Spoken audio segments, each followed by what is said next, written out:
Assalamualaikum warahmatullahi wabarakatuh, saudaraku yang dirahmati Allah Subhanahu wa Ta'ala.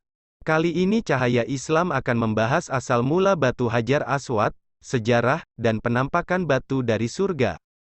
Pemerintah Arab Saudi mengumumkan bahwa mereka telah mengungkap penampakan batu Hajar Aswad melalui foto beresolusi tinggi pada Senin, tanggal 3 Mei tahun 2021. Hajar Aswad difoto menggunakan kamera 49.000 megapiksel dan membutuhkan waktu lebih dari 50 jam untuk dibidik dan dikembangkan. Pihak Presidensi Umum juga bekerja sama dengan agen teknik dua masjid suci untuk mengambil 1050 foto Hajar Aswad, yang masing-masing kamera berukuran 160 gigabita. Pemotretan ini menggunakan teknik yang dikenal sebagai penumpukan fokus. Teknik ini dilakukan dengan menggabungkan beberapa foto dengan titik fokus yang berbeda untuk menjaga ketajaman produk akhir. Hal ini penting karena kenampakan Hajar Aswad dari teknik ini belum pernah terjadi sebelumnya. Warna asli Hajar Aswad sebetulnya bukan hitam. Hal ini diungkap pada foto digital yang diperbesar.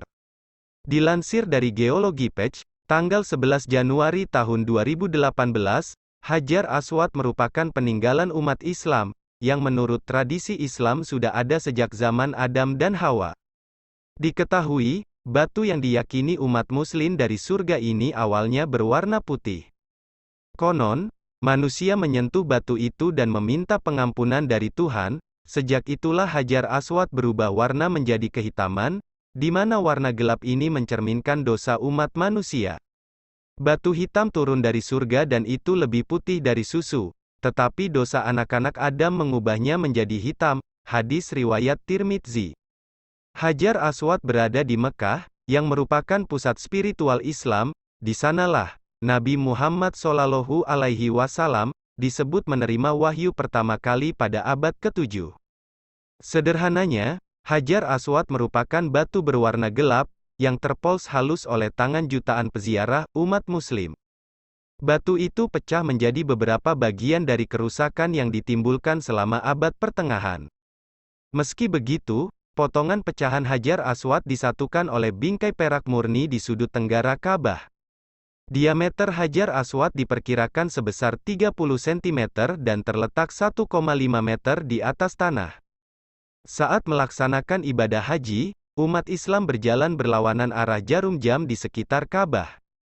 Mereka yang berjalan mengitari Ka'bah biasanya menyentuh, mencium, atau melambaikan tangan pada Hajar Aswad. Saat melaksanakan ibadah haji, umat Islam berjalan berlawanan arah jarum jam di sekitar Ka'bah. Mereka yang berjalan mengitari Ka'bah biasanya menyentuh, mencium, atau melambaikan tangan pada Hajar Aswad.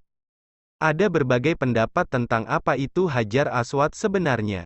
Orang Muslim mengatakan, Hajar Aswad ditemukan oleh Nabi Ibrahim dan putranya, Ismail, ketika mereka mencari batu untuk membangun Ka'bah.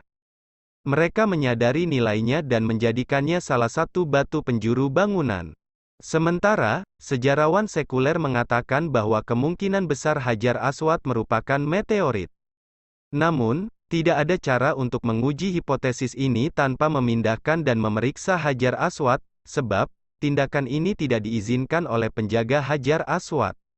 Banyak ahli geologi di seluruh dunia telah mencoba yang terbaik untuk memastikan jenis dan sifat Hajar Aswad, tetapi tidak dapat mencapai temuan akhir karena batasan budaya dan agama yang tidak memungkinkan siapapun mengebor batu untuk tujuan ilmiah. Sifat Hajar Aswad telah banyak diperdebatkan. Hal ini telah dijelaskan dengan berbagai cara sebagai batu basal, batu akik, sepotong kaca alam atau meteorit berbatu. Tim ahli geologi dari Universitas Oxford mempelajari sampel lokal yang dikumpulkan dari emplasemen batu dan menemukan sejumlah penting iridium dan banyak kerucut pecah. Kondisi itu merupakan fitur geologi langka yang hanya diketahui terbentuk di batuan dasar di bawah kawah tumbukan meteorit yang disukai temuan Paul Parts yang menerbitkan sejarah komprehensif pertama batu hitam pada tahun 1857. Pada tahun 1974, Robert Diet dan John Macon berkomentar bahwa batu tersebut mengandung karakteristik pita difusi yang jelas terlihat dari batu akik. Para peneliti juga menyebutkan bahwa warna batunya hitam legam dan terlihat mengkilap karena hasil dari disentuhnya permukaan batu secara terus-menerus oleh para peziarah. Hal ini mengesampingkan kemungkinan kondrite, klasifikasi meteorit, yang tidak tahan terhadap gesekan terus-menerus. Saat ini, Hajar Aswad terdiri dari 8 buah pecahan dengan berbagai ukuran, 6 buah, tambahan, ditemukan di Istanbul dan Turki. Pada tahun 1294 Al-Qurdi mengatakan bahwa ada 15 buah yang terlihat dan sebagian disembunyikan di bawah dempul yang digunakan untuk memperbaiki batu tersebut, dan jika ada bagian yang lepas, maka akan ditempelkan pada bagian atas batu dengan lilin, mus dan ambergris yang diremas menjadi satu. Pada tahun 1980, Elizabeth Thompson dari Universitas Copenhagen mengusulkan bahwa Hajar Aswad mungkin merupakan pecahan kaca atau benturan dari benturan meteorit yang terfragmentasi yang jatuh sekitar 6.000 tahun yang lalu di Wabar. Situs dampak tersebut terletak di Gurun Rub al-Khali yang terletak 1.100 km di timur Mekah. Di lokasi tersebut terdapat balok-balok kaca silika dengan interior berwarna putih atau kuning dan cekungan berisi gas yang memungkinkannya mengapung di air yang bertepatan dengan properti Hajar Aswad yang mengapung di air dan tidak menjadi panas dalam api. Sebaliknya, sebuah studi oleh Survei Geologi Amerika Serikat telah membuktikan dari analisis penanggalan thermoluminescence (TL) bahwa peristiwa tabrakan Wabar terjadi pada atau setelah 250 tahun dari sekarang, jadi tentunya Hajar Aswad bukan bagian dari Wabar. Mereka juga mengatakan bahwa Hajar Aswad mungkin adalah obsidian dari aliran lava yang umum di salah satu harat, ladang vulkanik, yang ditemukan di perisai Arab bagian barat. Namun, Harat Rahat terletak di timur Madinah Al-Munawwarah, meletus terakhir sekitar tahun 1270 m.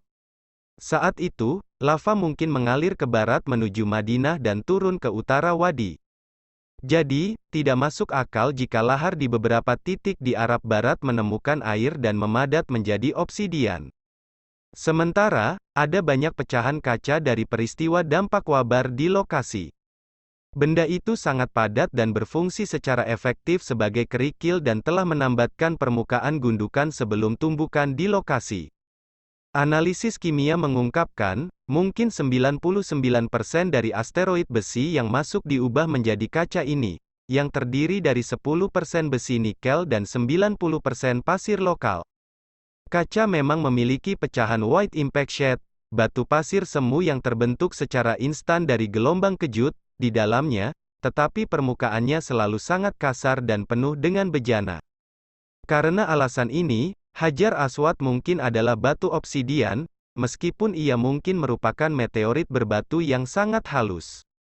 Meski demikian, para ahli geologi masih cemas untuk mengungkap tentang Al-Hajar Al-Aswad karena masih ada bukti ilmiah yang tak terbantahkan. Wallahu a'lam bishawab. Terima kasih telah menonton, semoga videonya bermanfaat dan menambah keimanan kita. Jangan lupa subscribe dan tekan loncengnya supaya dapat notifikasi video bermanfaat lainnya. Wassalamualaikum warahmatullahi wabarakatuh.